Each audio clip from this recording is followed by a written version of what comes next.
mismo. ¿Quién me quiere dar una diferencia? Ya ustedes han hecho la clase con la doctora Alarcón, crecimiento y desarrollo. ¿Qué diferencias pueden decir entre Eh, crecimiento y desarrollo?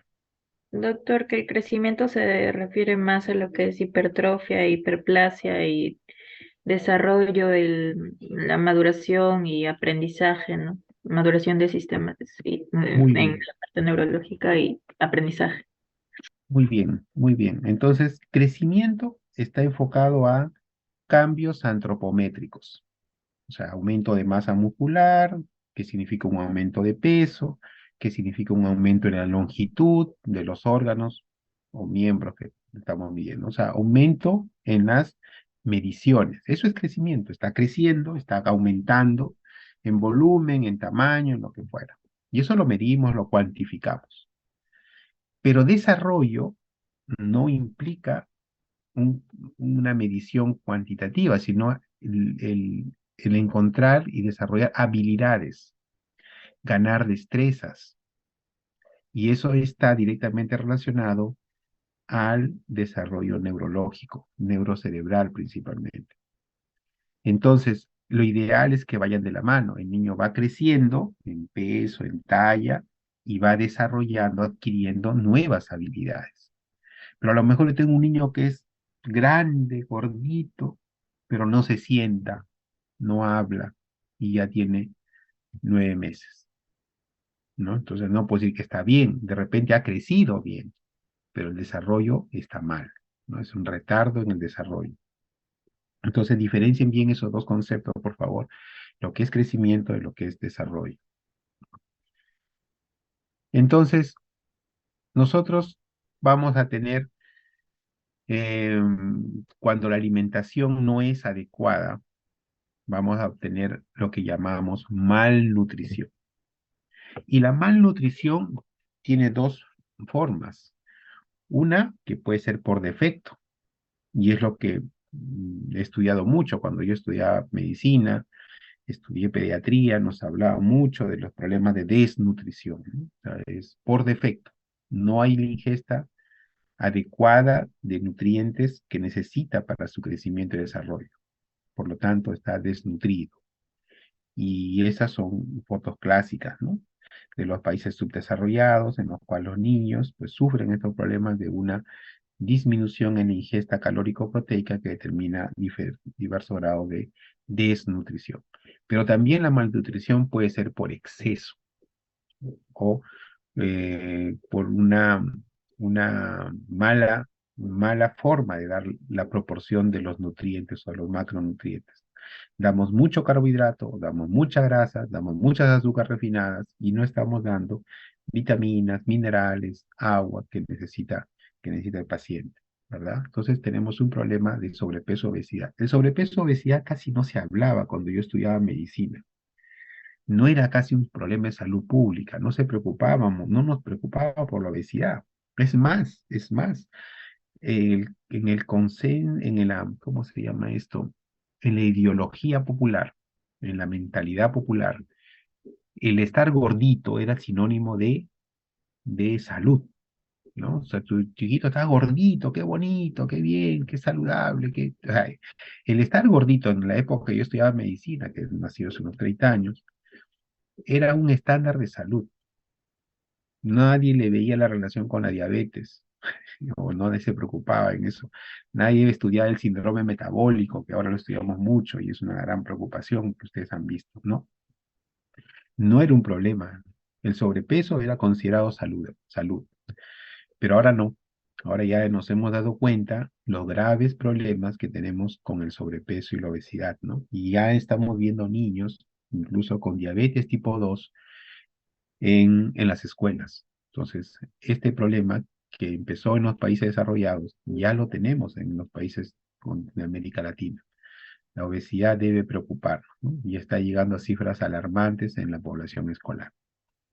Entonces, la malnutrición puede ser por defecto o puede ser por exceso, y ambas son condiciones clínicas graves y son problemas de salud pública en la actualidad, de las dos.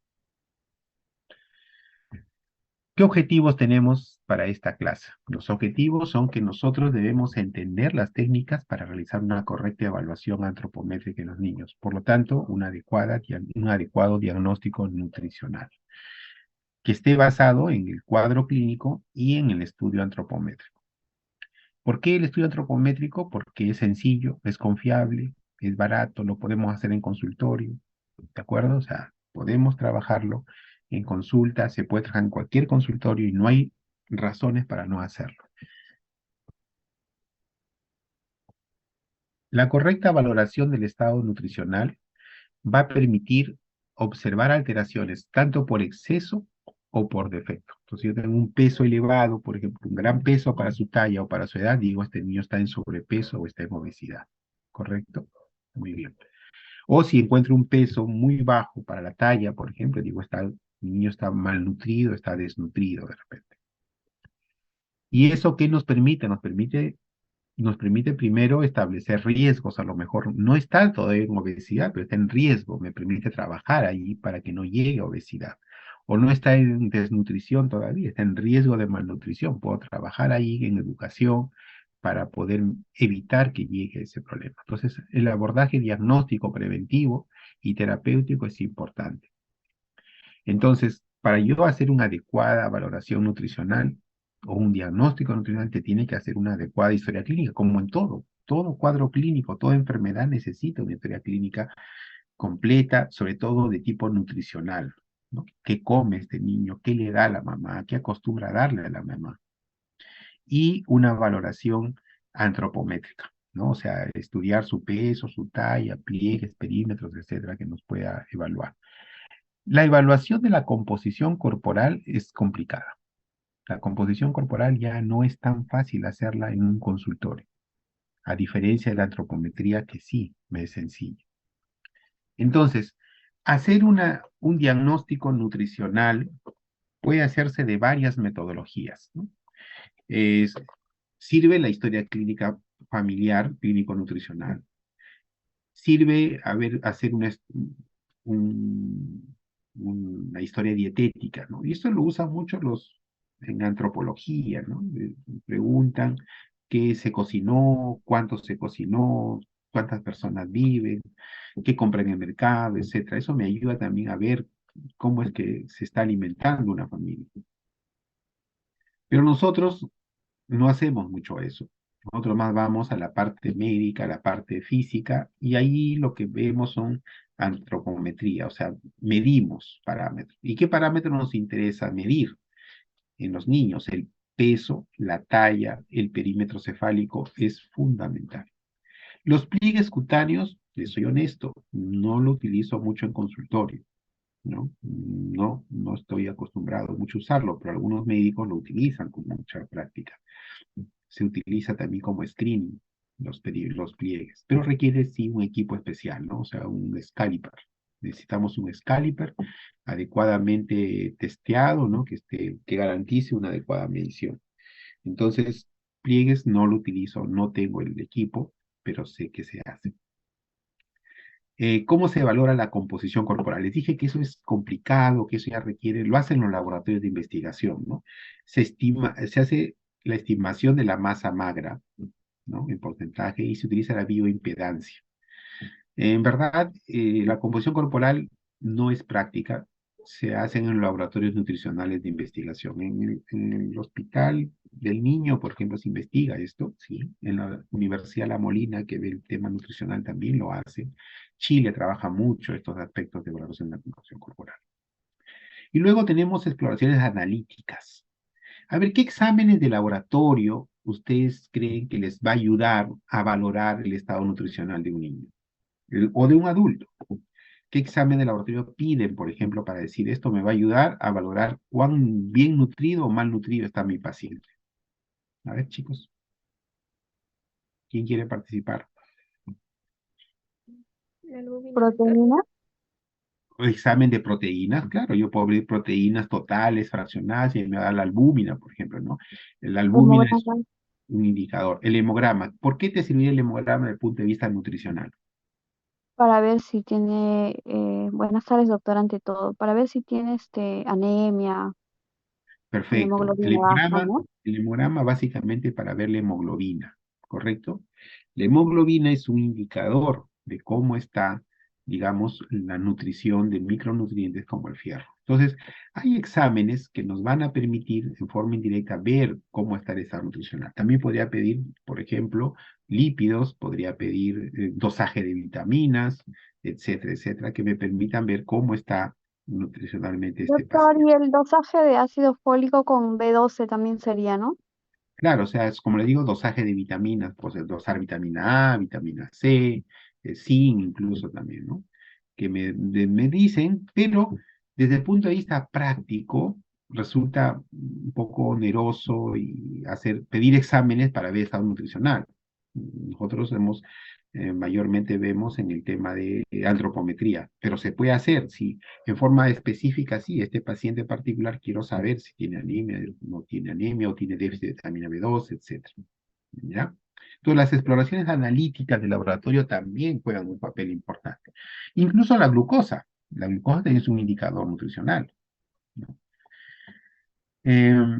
Y luego tenemos ya, estos son más de experimentación, la estimación de los requerimientos calóricos o energéticos, ¿no? O sea, yo puedo calcular el gasto energético en reposo, en actividad, hay ecuaciones para predecir esto.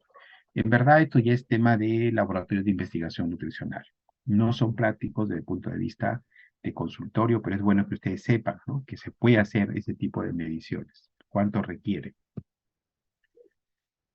Ahora les voy a hablar un poquito de la fisiopatología para que entiendan por qué hablamos de algunos conceptos. Eh, por ejemplo, cuando tenemos un niño, un adulto también, que de pronto no ingiere alimentos en cantidades y calidad adecuada, ¿no? Hay un déficit calórico proteico. Inmediatamente el niño, cuando entra en ayuno, toma la energía que necesita de las reservas inmediatas. ¿Quién me dice cuál es la reserva inmediata que va a aportar calorías a este niño? El ¿Cuál es la glucógeno. fuente? ¿Cuál? El glucógeno. Muy bien, es el glucógeno. El glucógeno es la reserva inmediata que está allí, que rápidamente sale y aporta glucosa en estas situaciones de déficit de ingesta calórico proteica. Entonces, el glucógeno disminuye. ¿Y dónde está el glucógeno? En el músculo, en el hígado principalmente, allí está listo para aportar, pero no dura mucho, se acaba pronto. Si ese problema de déficit continúa, ¿a qué le echamos mano? ¿Dónde empezamos a buscar? Energía, obviamente. El organismo, el cerebro, no se va a quedar sin energía. Va a buscar de dónde hay. Ya se acabó el glucógeno, ahora le echo mano La grasa, doctor. a la grasa, a los depósitos grasos. Para eso están. Los depósitos grasos son para eso, para que estén en momentos en los cuales se necesita, ¿no? En momentos largos que se requieren aporte calórico, pues ahí está la grasa. Entonces las grasas empiezan a disminuir, se va a consumir la reserva grasa, ¿cierto? El tejido graso disminuye. Por lo tanto, ese niño, ¿qué pierde? ¿Pierde peso o pierde talla? Pierde peso. Pierde peso. Entonces, cuando existe una desnutrición aguda, es decir, reciente, se manifiesta mediante la pérdida de peso. Está perdiendo peso. ¿De acuerdo? Ahora, si yo quiero relacionar en relación a qué, pierde peso en relación a su talla, evidentemente. ¿De acuerdo? Bien, se acaban los tejidos grasos, ya no hay grasa, ¿dónde echamos mano? Proteínas. Proteínas. Músculo. Exactamente, echamos mano a las proteínas. Y ustedes saben que las proteínas tienen varias clases de proteínas, no son una sola clase. Las proteínas se dividen en proteínas, primero, en dos grandes grupos, las proteínas estructurales y las proteínas funcionales, ¿verdad? De esos dos grandes grupos, ¿a dónde le echamos mano primero? ¿A las funcionales o a las estructurales?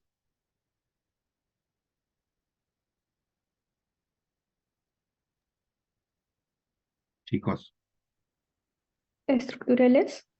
Claro, o sea, porque las funcionales tienen una función. Yo no quiero que me alteren las funciones, sobre todo enzimáticas, las funciones específicas de cada órgano. No quiero que alteren. Las estructurales, en cambio, como es estructura, las puedo sacrificar. Y ahí donde hablaba su compañero anteriormente, decía músculos, ¿no? Entonces echo mano a los músculos, ¿no? ¿Dónde está? Empiezo a sacar ahí los aminoácidos para degradarlos y convertirlos en glucosa. ¿De acuerdo? Entonces, en ese contexto en el cual empiezo a dividir las proteínas estructurales, el niño, que es una persona que está en crecimiento, que está aumentando el tamaño de sus huesos, aumentando la longitud de sus músculos, ¿seguirá creciendo igual? O mejor pone un stop.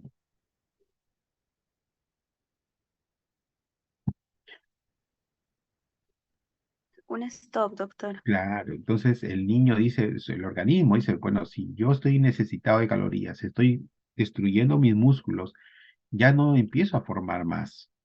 Detengo el crecimiento para aportar las proteínas estructurales a esa necesidad. Por lo tanto, recién empieza a alterarse la talla. Ya no hay crecimiento, ya no hay talla. Y es por eso que decimos que cuando se altera la talla es porque ha pasado ya bastante tiempo de malnutrición, de desnutrición. Y es por eso que la talla se va a alterar cuando hay una desnutrición de tipo crónica. ¿De acuerdo? Entonces, así, estudiando la fisiopatología, podemos entender que la desnutrición aguda es aquella que es reciente por déficit de ingesta y el niño pierde peso, porque pierde su glucógeno, pierde su grasa, ¿ya? Y luego, evidentemente, empieza a perder masa muscular. Pero cuando ya pasó tiempo que empieza a perder masa muscular, empieza a usar sus aminoácidos en calorías, ya va a empezar a no crecer, deja de crecer. Por lo tanto, en el tiempo va a perder talla, ¿no? Entonces las proteínas ya llevan un balance negativo de nitrógeno y empiezan a degradarse principalmente los músculos y las vísceras. Y finalmente ya en tramos finales puede echar mano a proteínas funcionales. Y las proteínas funcionales, las primeras que echa mano son las proteínas de transporte, que son las que, digamos, menos importantes son para las funciones enzimáticas. Las proteínas de transporte por excelencia la albúmina, y la albúmina empieza a bajar. Al bajar la albúmina, recuerden que se produce una disminución de la presión oncótica y esto puede llevar a edema, ¿no? Y lleva a la clínica del famoso Kwashiorkor, ¿no? ¿Cuáles son los síntomas y signos que nosotros observamos? Evidentemente, la manifestación inicial es la pérdida de peso y la manifestación crónica es la pérdida de la talla. Y existen manifestaciones sistémicas. Manifestaciones sistémicas que pueden ser neurológicas, por ejemplo, ¿no? Digestivas, como mala absorción, no se absorben bien los nutrientes, puede producirse diarreas, distensión abdominal, cólicos, diarreas. Hematológicas, ya vimos la anemia, puede haber también pancitopenia en realidad, ¿no? Pero principalmente anemia. Y a nivel de la piel, pues hay alteraciones en la piel, ¿no? En la piel seca, que se lesiona con facilidad, infecciones oportunistas que puede desarrollar. Entonces, la antropometría son los instrumentos que nos va a permitir hacer un buen diagnóstico nutricional cuando lo comparamos según estándares. Y los estándares se van a ver en tablas de crecimiento. Tablas de crecimiento que se proponen dos básicamente, ¿no? Las tablas de la OMS y las tablas de la CDC, por ejemplo. Hay algunos países que han desarrollado sus propias tablas también, ¿no? Y esta evaluación antropométrica en función a las tablas, teniendo en cuenta el peso, la talla, la edad, el sexo, voy a llegar a un diagnóstico nutricional integrado. Estas técnicas de medición también tienen que cumplir algunos patrones. No es tan sencillo como pesar en el mercado, sino que necesitamos tener primero un instrumento adecuado, ¿no? Que para caso de lactantes, para niños pequeños, lo hacemos sentado en una balanza tipo platillo, que tiene que estar adecuadamente calibrada. El observador tiene que tener una visión horizontal sobre la medida para que sea lo más exacto. Y el niño debe estar despojado de sus ropas, ¿no? Como ven ahí está en la foto. En la práctica, también les soy honesto, no lo hago así. créame. Te digo lo que hago, o sea, lamentablemente eso es lo ideal, pero por cuestiones de tiempo, por cuestiones de facilidad, yo los peso a los nenes con su polito y su pañal, o su truza. Mayormente con solamente su pañal. Y ya tengo un estándar de cuánto pesa un pañal con un polito, ¿no? Que es alrededor de 150 gramos. Y eso le resto al valor que estoy encontrando. Bueno, esa es la forma en la que he aprendido y trabajo actualmente. Esta es la metodología, cómo debe de hacerse una medición de talla. Vean ustedes que se dice que tiene que ser un tallímetro de madera, casi como están viendo allí, ¿no? En la cual son dos operadores que colocan al niño en la posición adecuada, fíjense, uno viendo las piernas y el otro viendo la cabecita, el cuello y haciendo la medición. Este procedimiento se sigue y debe seguirse en todo protocolo de investigación. O sea, si ustedes quieren investigar, hacer una evaluación del nutricional, diagnóstico nutricional del colegio, tal, por ejemplo, en niños de tales grados, tienen que llevar sus tallímetros, así como están viendo, y ser dos los que transmisión. ¿De acuerdo? Entonces, tienen ese protocolo. En el consultorio no lo hago así, tampoco, ¿no? O sea, es un tallímetro como el que ven, pero que yo mismo lo coloco, la mamá me mide un poco y inmediatamente hago la medición. ¿Ya? Entonces, la tromometría tiene ventajas, bajo costo principalmente, porque no requiere un equipo muy calibrado, muy costoso. Es práctico, es sencillo, es confiable y depende de una adecuada interpretación, que es lo que nosotros tenemos que aprender ahora para llegar a un diagnóstico nutricional correcto. La adecuada interpretación significa valorar adecuadamente las tablas y los índices que nosotros hemos encontrado. Entonces, los indicadores antropométricos que más utilizamos son el peso, la talla, relacionado con la edad. Entonces, yo tengo una relación peso-edad, talla-edad y peso-talla. El indicador peso-edad, se ha dicho por excelencia, es un indicador global, es un indicador general, global, no específico, porque no me dice si el problema es agudo o es crónico, solo me dice que hay un problema nutricional, que puede ser por exceso o puede ser por defecto, pero no me dice si es agudo o es crónico. Es fácil de utilizar porque el señor, ¿qué edad tiene? ¿Cuánto pesa? Ah, está bien. No está mucho, pero no hace un análisis mayor. ¿De acuerdo? Entonces, este es un indicador por excelencia hasta los 2 años de edad, dice, ¿no? No discrimina entre desnutrición aguda y retardo de crecimiento crónico, por si acaso. Y hay que conocer la edad exacta, pues, ¿no? En meses incluso. La talla edad, en cambio, ya tiene que ver con un resultado final de un crecimiento previo, ¿no? Los cambios de talla, como decimos, no son tan rápidos, por lo tanto su alteración es crónico. Es una desnutrición crónica o un retardo de crecimiento crónico. Obviamente no determina la situación actual del niño. Puede ser que el niño tuvo un problema de malnutrición, ahora ya no, y está comiendo bien, pero sí tiene una alteración de talla, porque eso no se va a recuperar pronto. Y hay que utilizarlo siempre en concordancia con el indicador de peso para talla. El peso para talla, en cambio, es el ideal para ver desnutrición aguda, ¿no? Para ver malnutridos. Y pueden usarse otros indicadores, ¿no? Como el peso al nacer. La velocidad de crecimiento es importante en la evaluación de los adolescentes o los niños pequeños, ver si está creciendo adecuadamente. Cuánto incremento de peso diario, sobre todo en los neonatos. Me ayuda mucho en los neonatos.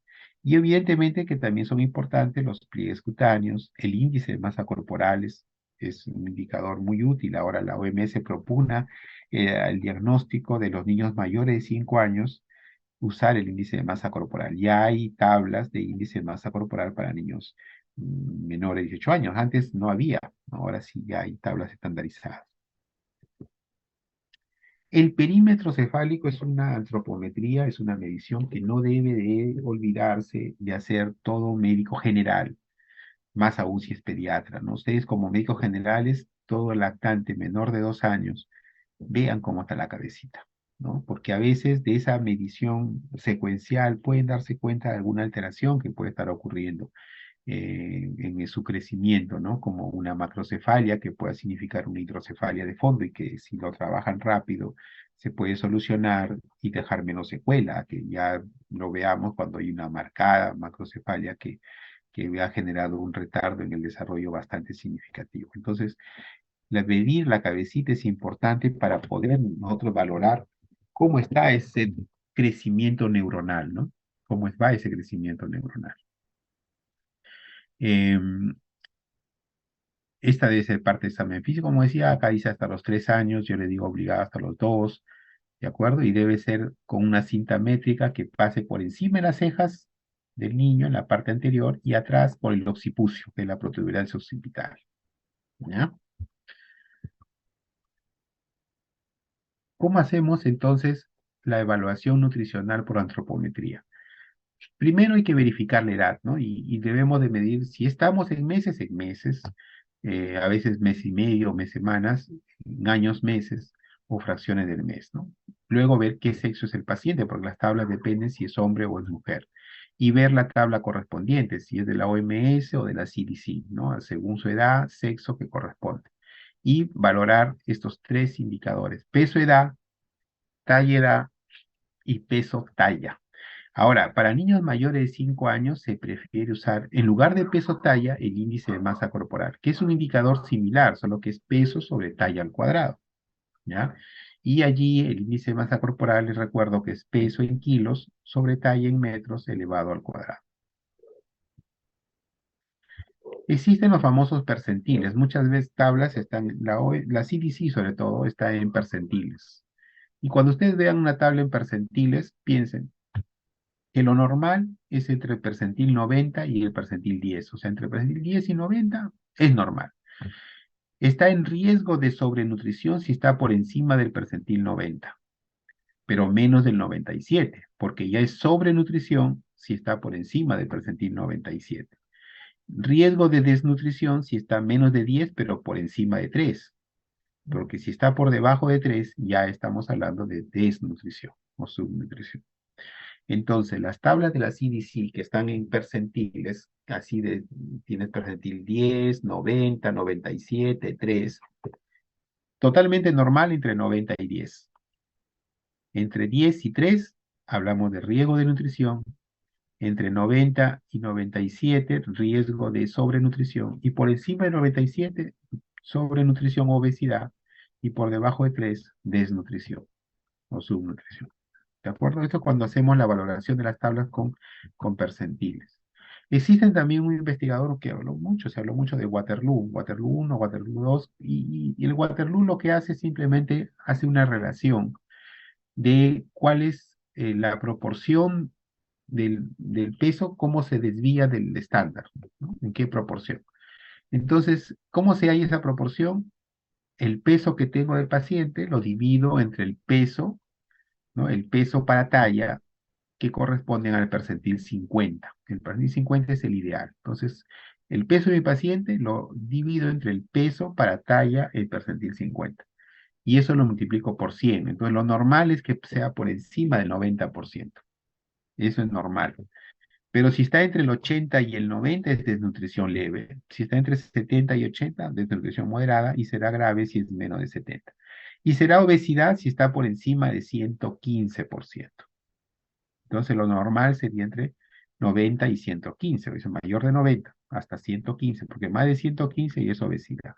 Y el Waterloo 2 lo que valora es la talla, ¿no? La talla que hemos medido en centímetros y entre la talla para el percentil 50 para la edad, por 100. Entonces lo normal es que sea más de 95%. Será desnutrido leve, crónico, obviamente, desnutrición crónica leve si está entre 90 y 95, moderada entre 85 y 90 y grave menos de 85%. Esta es la forma como valoramos según la OMS, ¿no? Actualmente lo que se recomienda, más que usar Waterloo, actualmente se recomienda usar la clasificación OMS. Y la OMS ha hecho esta tabla del año 2006. Mira, ya han pasado casi 20 años y esta no se ha modificado esta tabla, sigue siendo la misma, a menos que haya habido algún cambio último que no me he enterado. pero esta es la tabla que valora y lo hace en función a desviaciones estándar. Ustedes han estudiado ya epidemiología, salud pública, y en estos les hablan mucho de desviaciones estándar. Y es que las mediciones médicas, biológicas, cumplen los patrones de la curva de Gauss, cumplen los patrones de la curva de Gauss. Es decir, más o menos dos desviaciones estándar es lo normal habitualmente. ¿No es cierto? Eso han aprendido. Y es así más o menos. Entonces, ¿qué dice la clasificación de la OMS para niños de un mes? Porque recuerden, para neonatos es diferente, para un mes a 5 años. De un mes a 5 años dice que es normal entre -1 y +1 desviaciones estándar. Y está en verde. Entre -1 y +1 es normal. ¿Ok? Acá es normal. ¿Y qué pasa si está entre +1 y +2? Bueno, cuando yo valoro el peso para la talla, digo que podría estar en riesgo de sobrepeso. No es sobrepeso, ¿ah? Es riesgo, o sea que prácticamente también es normal, sino que es riesgo de sobrepeso. Y talla para edad es normal. Acá no hay. Entonces, entre -1 y +1 solamente se agrega riesgo de sobrepeso. Entre -1 y -2 hay riesgo de desnutrición aguda y riesgo de desnutrición crónica. ¿Se dan cuenta? O sea, es riesgo. Entonces, muchas veces les digo, pues entre +2 y -2 es normal, pero cuidado con los extremos, ¿no? Que ya estamos en riesgo. Porque si la situación está entre -2 y -3 división estándar, ya hablo de una desnutrición global moderada, desnutrición aguda o desnutrición crónica. Y si es menos de -3, ya es severo, pues, ¿no? Que son condiciones severas. Y hacia arriba, entre +2 y +3, ya hablo de sobrepeso. Es una talla alta para edad, que no es anormal, no es una talla alta para edad. Perdón. Y si es más de +3, ya es obesidad cuando veo el peso para la talla. Entonces, esta tablita sí es importante que la tengan siempre presente en mente, estar clara. Y esto es para los niños de 1 a 5 años. Para los niños mayores de 5 años ya incluimos acá el índice de masa corporal que decía que recomienda la OMS en lugar del peso para talla, ¿no? Ahí índice de masa corporal es peso sobre talla al cuadrado. Y hay que valorar talla para la edad. O sea, índice de masa corporal me va a evaluar la parte aguda y la talla para edad la parte crónica. Y según la OMS, dice que lo normal, en verde, entre -1 y +1 desviaciones estándar, normal. Entre -1 y -2, acá está riesgo de desnutrición aguda, y en la parte crónica pone retardo de crecimiento leve. Entre -2 y -3, acá tiene desnutrición aguda, y acá es un retardo de desnutrición crónica moderada. Y -3 ya es una desnutrición aguda severa y desnutrición crónica severa. Entre +1 y +2 es sobrepeso en el índice de masa corporal, es normal la talla para edad, y ya con +2 ya es obesidad y es talla alta. ¿Correcto? Muy bien. Entonces, esta tablita la deben tener presente para que puedan hacer sus diagnósticos. Entonces, en resumen, yo debo de hacer mi diagnóstico nutricional diciendo, ¿es un niño eutrófico o sano? Normal, eutrófico normal. Cuando el peso para talla es normal y la talla para edad es normal. Es un desnutrido agudo si tiene el peso para talla bajo y talla para edad normal. Es solamente desnutrido agudo. Es desnutrido crónico si tiene una talla para edad baja, pero tiene un peso para talla normal. Y será desnutrido crónico reagudizado si la talla para la edad está baja y el peso para talla también está bajo. Y será obesidad si tiene un peso talla o índice de masa corporal alto. ¿Se acabó? Esos son nuestros diagnósticos finales que voy a poner. Diagnóstico eutrófico o normal, nutricionalmente normal. Es un desnutrido agudo, doctor, porque está alterado el peso para la talla y su talla para edad está normal. Evidentemente que aquí también está alterado el peso para la edad, que está bajo, ¿no? Es crónico porque su talla para edad está bajo, pero su peso para talla está normal. Y será crónico reagudizado si están alterados los dos índices de estos. Veamos un ejemplo. Es un paciente varón de sexo masculino que nació el 26 de mayo de este año, pesa 5 kilos 200 y tiene una talla de 61 centímetros. Así de simple. Entonces vemos qué edad tiene. Tiene 4 meses. Buscamos la tabla que es peso para la edad para niños de nacimiento a 6 meses. Entonces, acá las curvas están en desviaciones estándar, vean. -3, desviación estándar, -2, -1, 0, +1, +2, +3, desviación estándar. Entonces, yo para trabajar esta tabla, lo primero que ubico es la edad en la parte inferior. Tiene 4 meses. 4 meses y pesa 5 kilos 200. Entonces, levanto una perpendicular hasta encontrarme con 5 kilos 200 y pongo un puntito. Acá he puesto un puntazo, ¿no? Grande, pero para que lo puedan ver. ¿Dónde está mi punto? Está entre -3 y -2. Entonces, mi indicador peso para la edad está entre -2 y -3 y tomo nota, ¿no? Tomo nota, peso para la de edad, peso para la edad está entre -2 y -3. Ahora, Doc- sí, Doctor, en ese caso no sería 4 meses, 5 kilos, 200 estaría en sobrepeso. a ver, ¿por qué me dice sobrepeso? Aquí estamos mirando que esta tabla tiene acá 4 meses y tiene 5 Ajá. kilos 200. Está el punto aquí, está entre -3 y -2. Ah, Entre, ya. Ah, me había confundido como que es que acá aparece semanas y meses. ¿En Ya, dónde? ya, doctor. Ah, ya, ya, ya. Las Ah, semanas y meses, no. sí.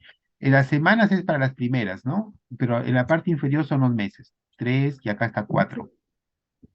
Ah, obvio, si lo pongo aquí en 4, me voy a ir de repente hasta arriba, ¿no? Ya. Entonces es 4 meses y es el número grande que está en la parte más inferior. ¿Ya?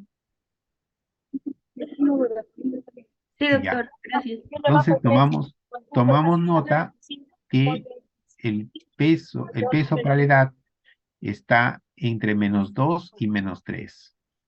Luego buscamos la tabla, ¿no? Del sexo masculino para la talla, peso para la talla. Entonces, aquí en la parte inferior vemos la talla. Tenía 61 centímetros, acá está 60, el cuadrito siguiente 61, y la talla y el peso es 5,200. Entonces, este puntito se ubica, perdón. Este puntito se ubica aquí, más o menos, ¿no? Entre -2 y -3, más o menos. Entonces ya tengo ubicado mi puntito del peso para talla, entre -2 y -3. Y luego busco la, la talla para la edad. La talla para la edad, 4 meses, aquí está 61, está entre -2 y -1. Entre -2 y -1. Finalmente, puedo concluir que es un varón de 4 meses que pesa 5,200, talla 61, y el peso para la edad está entre -2 y -3 de visión estándar. El peso para talla también entre -2 y -3 de visión estándar, y la talla para edad entre -1 y -2. Entonces, en mi cuadrito, digo, el peso para la edad, -2, -3, aquí, es una desnutrición global moderada, ¿no? Desnutrición global moderada. El peso para talla entre -2 y -3, acá, desnutrición aguda, desnutrición aguda. Y la talla para edad entre -1 y -2 es un riesgo de desnutrición crónica. Entonces, mi paciente termina siendo un niño con desnutrición global moderada, con desnutrición aguda y riesgo de desnutrición crónica. ¿De acuerdo? Esto es en este caso. Veamos el segundo caso. El segundo caso es un chiquito de 4 años. 4 años, femenino, y pesa 11 kilos 400 y mide 92 centímetros. La primera que vemos es la edad, el peso para edad. Entonces ubicamos 4 años y el peso 11,400 está entre -2 y -3. ¿no? Ya estamos aquí, -2, -3. Definitivamente es un caso agudo también. Y la talla para, el peso para talla está aquí, 92 centímetros, y está entre -2 y -1. Entre -2 y -1, ¿no? Los 11 kilos 400. Entre -2 y -1. Y la talla para la edad, 92 centímetros, está entre -3 y -2. En conclusión, vemos que es un sexo femenino, 4 años, 11,492 centímetros, peso edad entre -3 y -2, perdón, -2 y -3, peso talla entre -1 y -2, y talla para edad entre -2 y -3. Es una desnutrición global moderada, con riesgo de desnutrición aguda y una desnutrición crónica. Entonces, aquí, digamos, el que mayor predomina es una desnutrición crónica, porque está en la talla para la edad bastante alterada. ¿De acuerdo? Doctor, ¿y puedo decir crónica reagudizada? No, porque no está en desnutrición aguda, está en riesgo. No te dice que es desnutrición aguda. Está en el límite de riesgo de desnutrición aguda. No es desnutrición aguda, es riesgo. Si tuviera diagnóstico de desnutrición aguda y tiene también desnutrición crónica, ahí es una desnutrición crónica reagudizada. Ah, Eso es importante ya, tenerlo doctor. en cuenta, muy importante. Porque el pronóstico es diferente. O sea, un desnutrido crónico suele estar más estable, es más fácil que salga, digamos, en el contexto de una enfermedad. Pero si tengo un desnutrido crónico y además es desnutrido agudo, o sea, reagudizado, ahí sí el pronóstico es mayor, es malo. ¿Ya?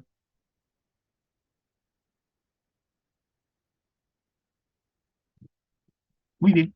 Entonces, lo que queremos nosotros es que nuestros niños crezcan saludablemente, ¿no? Este es el caso de una niña, Javi, cómo estaba a los 4 meses y con un adecuado soporte nutricional, cómo llega a los 8 meses. Es la misma paciente, ¿ah? Es la misma paciente.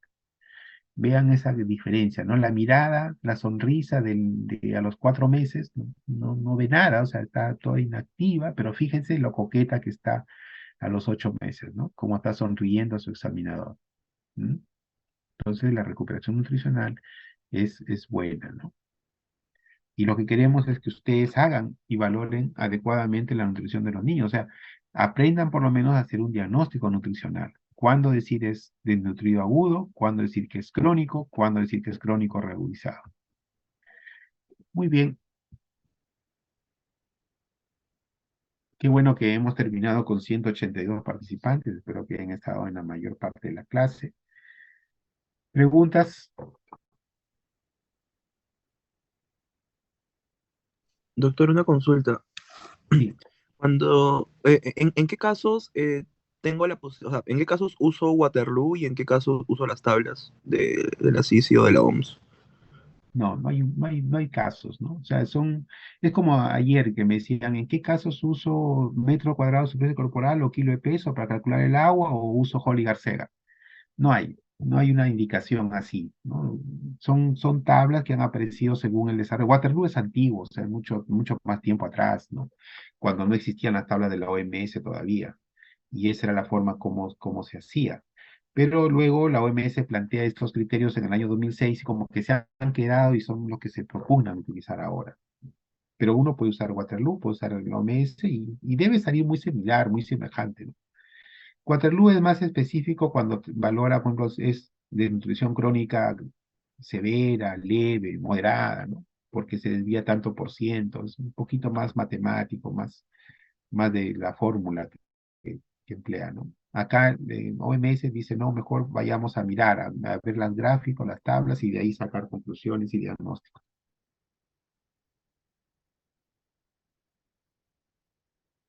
Cualquiera puedes utilizarlo.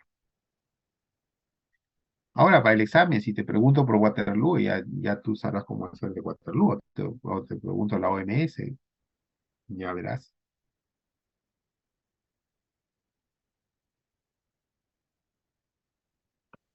Doctor, una consulta.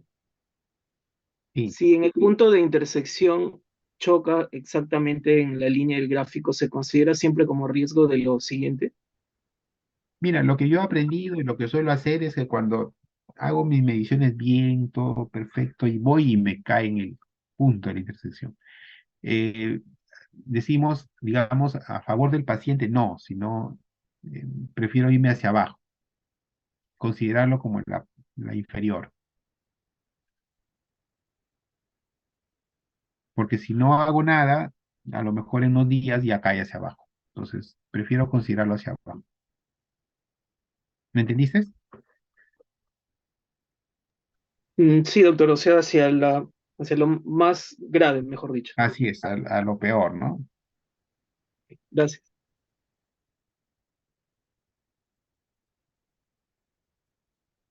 ¿Alguna otra pregunta?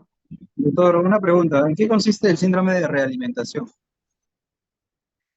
Síndrome de realimentación. Mm, Como tal, la verdad, creo haberlo escuchado alguna vez. Lo que pasa es que los niños, cuando están desnutridos, tienen una alteración o sea, se alteran, todos sus sistemas están alterados, ¿no? Al principio que han consumido sus proteínas, muchas de esas son proteínas funcionales, ¿no? Y que empiezan con la albúmina incluso. Pero cuando ya tenemos pacientes que están más severos, incluso las proteínas que son funcionales se ven alteradas. Entonces a este chiquito que está muy desnutrido, la recuperación nutricional tiene que ser muy pausada. No puede ir de frente de golpe a darle lo que necesita, porque podría ser que yo vea a este niño que tiene, por ejemplo, tiene un año, es un malnutrido severo, y digo, uy, no, tengo que darle calorías, por lo menos 100 kilocalorías por kilo, y tengo que darle proteínas, 1 gramo de proteínas por kilo, tengo que darle entonces 10 gramos al día, y le preparo su fórmula para que reciba esa cantidad. No lo va a aprovechar y puede ir incluso a problemas serios como diarreas, distensión abdominal, porque no tiene la capacidad enzimática, su sistema digestivo, su membrana no están para absorber nutrientes de forma adecuada por la malnutrición, por la atrofia de las vellosidades que se creó por la malnutrición. Y me genera un síndrome peor, o sea, empieza con distensión abdominal, deposiciones diarreicas, se pone peor. Entonces, a ese contexto de síntomas que ocurren cuando hay una realimentación, digamos, no apropiada, pues por ahí entendí que podía llamarse este síndrome de realimentación que se puede dar, ¿no? No sé si a eso va tu pregunta. Sí, doctor, o sea, había leído que se asociaba a ciertos trastornos hidroelectrolíticos. No, es que Pero todo se claro, ahí altera, siempre ¿no? aplica explicación, ¿no? En los manejos de los sodio, potasio también se da, ¿no? En la malnutrición, por ejemplo, se genera una hipopotasemia, ¿no? Y el cuerpo se acostumbra a esos valores de potasio. Y cuando uno quiere corregirlo a lo normal, pues ahí hay trastornos. Entonces hay que tener cuidado en la corrección. Por eso que el protocolo de realimentación o de recuperación nutricional, para ser más específico, recuperación nutricional, en el paciente malnutrido severo, tiene muchas pautas y se va empezando de a poquito a poquito. En que no es malnutrido severo, bueno, es más fácil, ¿no? En el cual no se ha alterado la flora intestinal, no se alteró la mucosa, las vellosidades, la recuperación nutricional, basta con calcular lo que requiere a su edad, su peso y darle los aportes de proteína, calorías, carbohidratos que necesita, ¿no?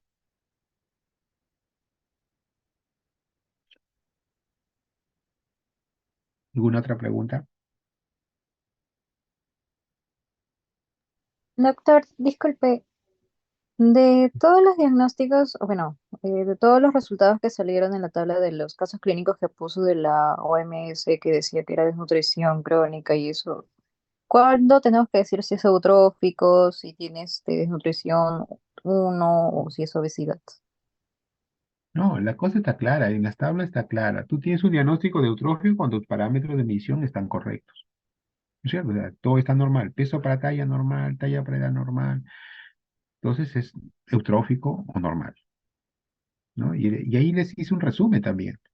Si el peso para la talla está bajo, el peso para la talla está bajo y la talla para allá está normal, eso es crónico, es una malnutrición crónica.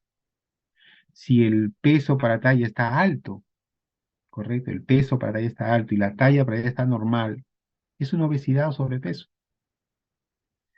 Si, si las dos están alteradas, el peso para la talla está bajo y la talla para allá está bajo, es una malnutrición crónica reagudizada. ¿Entiendes? O sea, esos criterios son claros.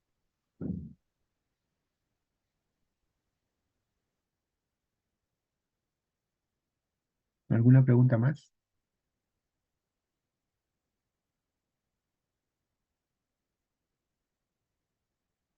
Muy bien. Muy bien, chicos. Entonces ya terminamos la clase. Ya prepárense para ingresar a su siguiente clase que deben estar esperando la doctora también. Muy bien, chicos. Hasta luego. Doctor, Sí, una consultita. Si sí. nos pone las tablas en el examen con las tablas de la OMS o de la CDC, las curvas, iría la curva en el examen, ¿no? Y tendríamos que aprendernos la tabla de memoria, algo así. No, bueno, Que es que viniera. evidentemente, si para hacer el diagnóstico nutricional que les pido necesitan la tabla se las se las tengo que poner en el examen, porque no van a ir ustedes sacando su tabla, ¿no? Yo no, o sea, nadie la tiene, ni yo la tengo en mi mente, todas las tablas, bueno, o sea, eso es imposible. Por eso que si es que la necesitaran, tendrá que estar en el examen. Pero el saber Gracias, entre qué deviaciones estándar es correcto o incorrecto, eso tienen que saberlo ustedes.